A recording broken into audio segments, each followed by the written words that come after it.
Өмірде жан аяспас досыңмен мәңгілік біргеміз деген сүйіктіңнің сатып кеткеннен ауыр дүние жоқ екен.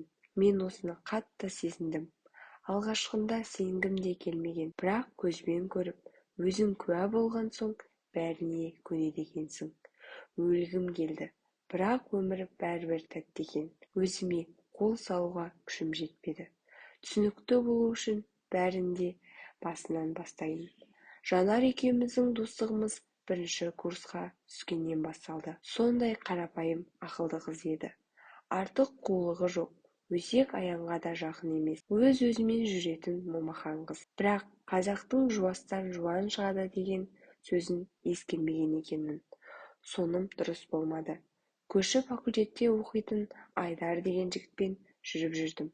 Парасатты, білімді жігіт еді ол. Жатақханадағы біз тұратын бөлмеге мені іздеп жиі келіп тұратын. Тіпті курстағы қыз-жігіттер Айдар екеуміздің махаббатымызға қызыға да, қызғана да қарайтын. Бүгінгінің қыз жібегі мен төлегенсіңдер деп жататын. Қойыңдаршы, ол екеуі өмірде жолы болмаған махаббат иелері ғой. Ал біз үйленуге бір шаңырақтың астында мәңгі бірге тұруға келісіп қойдық. Әлі біздің тойымызда боласыңдар, деп мен мәз болушы едім. Әттең, бәрі мен жоспарлағандай болмай шықты. Жанар екеуміз жатақхананың 2 адамдық бөлмесінде тұрушы едік. Содан болар, Айдар Жанармен де жақсы таныс болды. Кейде жатақханада мен болмаған кезде Жанар, Айдар келіп кетті, шай қойып бердім деп жымиып отыратын. Сөйтсем ол бекер жымимайды екен. Бір гәп бар болып шықты. Сонымен өмір өтіп жатқан. Жаз келіп, студенттер каникулға кетті. Мен де Ақтөбедегі туған үйіме тарттым. Жанар Таразға, ал Айдар туған жері Семейге кеткен. Құдайға шүкір, Айдармен телефон арқылы күніге неше рет хабарласып, сағынышымды басып жүрдім. Ол да сағындым деп жиі айтатын. Бірақ бірде-бір жұмыстармен жүрмін, біраз уақыт хабарласа алмаймын, ренжіме деген айтты. Неге ренжимін? Жұмысыңды алаңдамай бітіріп ал, аман сау болсаң болды, деп қоя салғанмын. Сол күннен бастап Айдардың телефоны өшті. Бірде курста бірге оқитын бір қыз хабарласып, сенімен жүріп жүрген Айдар, жан подружкаң Жанарға үйленіп алыпты ғой, деп төбемнен жай түсірді. Басында қалжың екен деп қалдым, бірақ шын болып шықты. Не істерімді білмедім. Дәл сол кезде жынданып кете жаздағаным рас. Сол күнді ағыл-тегіл жылаумен өткіздім.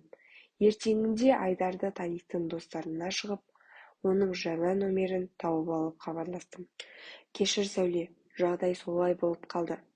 Мен сені сүйемін деп жүріп Жанарды сүйіп қалдым. Кешір, деп телефонды өшіре салды.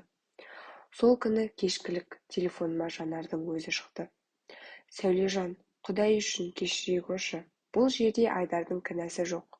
Бәріне мен бейбақ кінәлімін.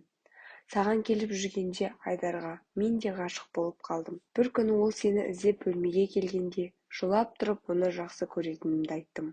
Ол кезде сен қаладағы әпкеңнің үйіне қонуға кеткенсің. Айдар бұрылып кетпекші болып еді. Есікті іштен бекітіп, қолынан ұстап жылап тұрып алдым. Тіпті өлетінімді, онсыз өмір сүре алмайтынымды айтып егілдім. Ол жанымда бірер сағат жұбатып отырды. Мен жібермеген соң, сол түні менің жаныма қонып қалды. Бәрі сол түн шешілген еді. Бірақ саған дәл сол кезде айтуға мен де, Айдар да батпады. Түк білмегенсіп жүре бердік. Ақыры міне үйленіп тындық. Саған сатқындық жасап, сүйгеніңді тартып алғанымды кешірші. Айдарды сен қалай сүйсең, мен де солай сүйдім. Саған қимадым. Оны өзіме айналдырып алдым. Әлі 19-дасың ғой, бар өмірің алда, бақытты болуыңа тілектеспін деп жылап жіберді. Мен қалай бақытты боламын, менің бақытымды сен ұрлап алдың ғой, опасыздар, деп жылап телефонымды бір ұрып шаға салдым. Мәңгілік біргеміз деп жүрген сүйіктім Айдардан, жаны таза адал досым деп жүрген Жанардан мұндайды күтпеп едім. Олардың опасыздығы көріп өлгім келген. Бірақ бір күш оған жібермеді. Бәлкім жанның тәттілігі болар. Мүмкін менің әлсіздігім шығар, білмеймін. Күзде оқуға келдік. Оларды көрдім. бірақ өте суық амандас. Қазір екеуі пәтер жалдап тұрады. Мен жатақханада. Жанармен күнде аудиторияда кездесеміз.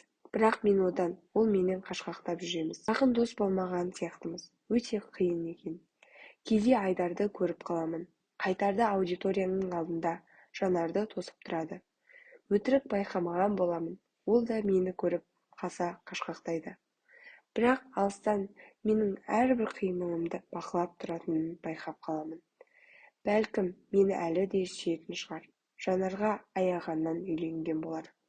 Мүмкін түбі маған қайтып келер деп ойлап қоямын. Бірақ өзіне деген ақ адал махаббатымды тәрк етіп, сатып кеткен опасыз адамды кешіруге бола ма деп іштей қатайып қоямын. Алайда оны көрген сайын жүрегім шым ете түседі. Сондайда Сейсен деген бір ақын жігіт. Тұлпардың тұяғы бар, талмай тұғын.